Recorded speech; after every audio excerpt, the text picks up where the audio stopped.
Shalom Sobat Petra yang terkasih dalam Tuhan Yesus Kristus. Bagaimana kabar saudara hari ini? Saya berharap saudara-saudara dalam kondisi yang baik, penuh dengan semangat dalam menjalani hari ini. Nah, untuk kita mendasari menjalani hari, mari kita khususkan waktu kita dalam embun pagi saat ini, edisi Kamis 25 Juni 2026, bersama dengan saya, Pendeta Graciana Tita Antera Puspa dari GKJ Patalan. Sebelum kita mendengarkan firman Tuhan, marilah kita bersatu di dalam doa. Puji dan syukur kami naikkan kepadamu Tuhan untuk setiap berkat, kesempatan yang Engkau berikan pada kami ketika Engkau menjagai kami dari istirahat malam dan pagi hari ini. Kami boleh kembali dengan tubuh dan semangat yang lebih bugar, bahkan juga Engkau yang memberikan kami hari yang baik, bahkan juga semangat yang baru untuk setiap kami. Sebelum kami menjalankan aktivitas kami pada hari ini Tuhan, kami hendak bersama untuk membaca dan merenungkan firman-Mu. Kiranya Engkau yang berkati setiap kami, Kau yang buka mata, hati, dan pikiran kami, sehingga kami boleh mengerti, memahami, bahkan melaksanakan apa yang menjadi kehendak-Mu. Hamba-Mu yang hendak menyampaikan firman-Mu, kiranya Engkau berkati, sehingga nantinya dapat menyampaikan yang seturut dengan kehendak-Mu. Berfirmanlah ya Tuhan, kami siap untuk mendengar dan melaksanakannya. Amin.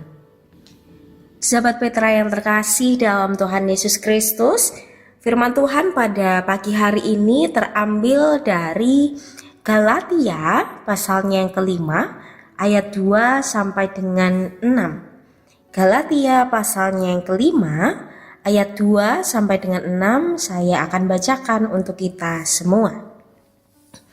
Sesungguhnya aku, Paulus, berkata kepadamu, jikalau kamu menyunatkan dirimu, Kristus sama sekali tidak akan berguna bagimu. Sekali lagi aku katakan kepadamu, kepada setiap orang yang menyunatkan dirinya, bahwa ia wajib melakukan seluruh hukum Taurat. Kamu lepas dari Kristus jikalau kamu mengharapkan kebenaran oleh hukum Taurat.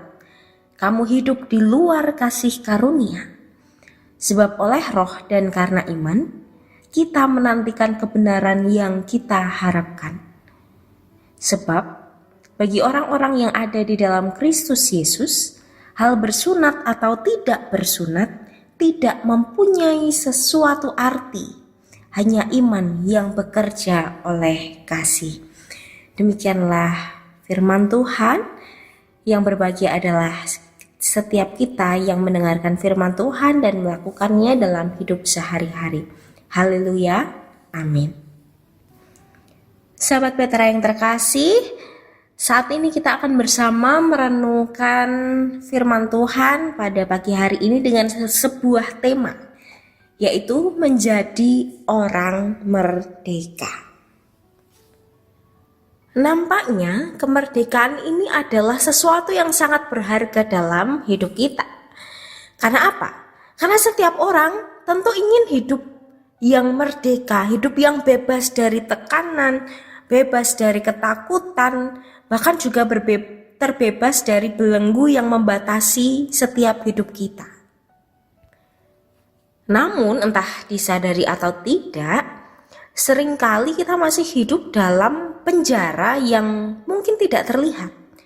Seperti keinginan-keinginan kita untuk selalu diterima orang lain, rasa takut yang gagal, atau bahkan keyakinan bahwa kita harus berbuat banyak agar Allah lebih mengasihi kita. Maka dalam surat kepada jemaat Galatia pada saat ini, Paulus mengingatkan bahwa Kristus telah memberikan kemerdekaan yang sejati. Dan kemerdekaan itu bukan diperoleh melalui usaha kita atau karena kita taat pada aturan-aturan tertentu. Tetapi ini semua kita dapatkan melalui iman kepada Yesus Kristus dan juga anugerahnya.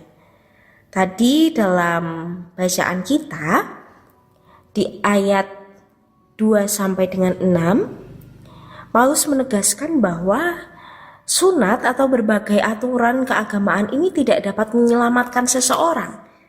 Karena pada saat itu Bapak, Ibu, dan Saudara, ada orang-orang yang mengajarkan bahwa iman kepada Kristus saja itu nggak cukup gitu. Maka seseorang harus menjalankan hukum Taurat agar diterima oleh Allah. Maka Paulus ketika mendengar hal itu, ia menolak ajaran tersebut. Ia mengingatkan bahwa ketika seseorang mengandalkan perbuatannya sendiri untuk memperoleh keselamatan, ia justru menjauh dari kasih karunia Allah. Karena keselamatan adalah pemberian Allah yang diterima melalui iman.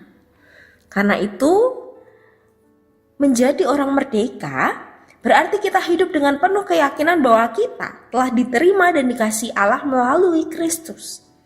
Kita tidak lagi hidup dalam ketakutan bahwa Allah akan menolak kita ketika kita gagal.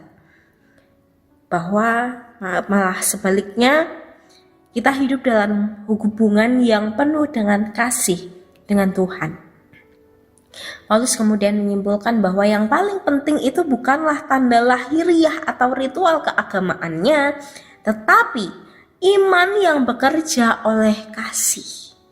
Karena iman yang sejati tentu akan menghasilkan kehidupan yang penuh kasih kepada Tuhan dan sesama.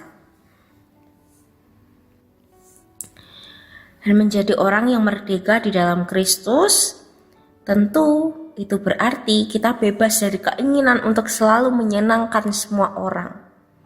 Karena banyak orang yang hidupnya tertekan karena ingin selalu mendapatkan pujian, ingin selalu diterima oleh orang lain. Padahal kita tidak bisa untuk menyenangkan semua orang. Pasti ada saja yang mungkin menganggap kita buruk, memandang kita sebelah mata, bahkan kita mendapatkan penolakan. Tetapi sebagai orang percaya, identitas kita ini tidak ditentukan oleh penilaian manusia, tetapi oleh kasih karunia Allah itu sendiri. Karena itu kita juga dapat melakukan yang benar meskipun tidak selalu mendapatkan penghargaan. Misalnya ketika kita melakukan pelayanan, mungkin menurut kita yang kita lakukan itu sudah maksimal. Tetapi ada saja ketika pelayanan kita itu dinilai kurang inilah, kurang itulah, dan bahkan diremehkan, dipandang sebelah mata. Itu adalah penilaian manusia. Tetapi Tuhan melihat hati kita, bagaimana ketulusan kita dalam melayani Tuhan dan sesama. Maka saat ini kita diajarkan untuk merdeka. Jangan memikirkan bagaimana orang lain bisa menerima kita, tetapi kita memikirkan bagaimana kita bisa memberikan yang terbaik untuk kemuliaan nama Tuhan. Dan tidak hanya itu saja, tetapi ketika kita dalam melayani, kita melayani bukan karena paksaan. Kita melayani bukan karena gak enak sama orang yang minta tolong pada kita, tetapi kita benar-benar mau melayani dengan tulus, melayani dengan kasih. Maka pada saat ini, ketika kita merdeka melayani karena mengasihi, kita akan merasakan berkat Tuhan yang mengalir. Kita akan menaikkan syukur kita merasakan, oh ternyata kasih karunia Tuhan itu dapat kita rasakan melalui setiap pelayanan yang kita lakukan, melalui orang lain yang mengasihi kita. Dan kita juga diajak untuk mengasihi sesama kita tanpa membeda-bedakan satu dengan yang lainnya. Karena iman yang bekerja oleh kasih ini terlihat dari bagaimana kita memperlakukan orang lain. Kita belajar mengampuni, kita belajar untuk menolong satu dengan yang lain. Bahkan kita juga belajar menghargai sebagaimana Kristus telah mengasihi kita. Bapak, Ibu, dan Saudara, kita memiliki talenta yang masing-masing berbeda. Maka kita tidak bisa menyamakan satu dengan yang lainnya. Maka kita ada untuk kita saling melengkapi satu dengan yang lain. Bukan untuk saling meninggikan ego, bukan untuk saling pamer talenta satu dengan yang lain. Tetapi mari kita bersatu untuk saling melayani dan melengkapi untuk kemuliaan nama Tuhan. Karena kemerdekaan yang sejati bukanlah kebebasan untuk melakukan apa saja yang kita inginkan, tetapi untuk kebebasan untuk kita hidup dalam kasih karunia Allah. Karena di dalam Kristus kita dibebaskan dari belenggu dosa, kita dibebaskan dari rasa takut. Dan saat ini, ketika kita menjadi orang yang merdeka, kita adalah orang-orang yang beriman kepada Kristus dan membuktikan iman tersebut melalui kasih dalam kehidupan sehari-hari kita. Selamat menjalani hari ini dengan penuh kemerdekaan dan jangan lupa untuk mengasihi orang lain hari ini. Amin. Demikian sahabat Petra yang terkasih dalam Kristus, embun pagi hari ini, edisi Kamis 25 Juni 2026. Kiranya sabda Tuhan memberikan hikmat, kekuatan, dan penghiburan bagi kita untuk melewati sepanjang hari ini. Saya, Pendeta Graciana Tita Antera Puspa dari GKJ Patalan, mohon undur diri dan mohon maaf apabila ada kata yang kurang berkenan. Sahabat Petra, selamat menebar kebaikan hari ini. Tuhan Yesus memberkati.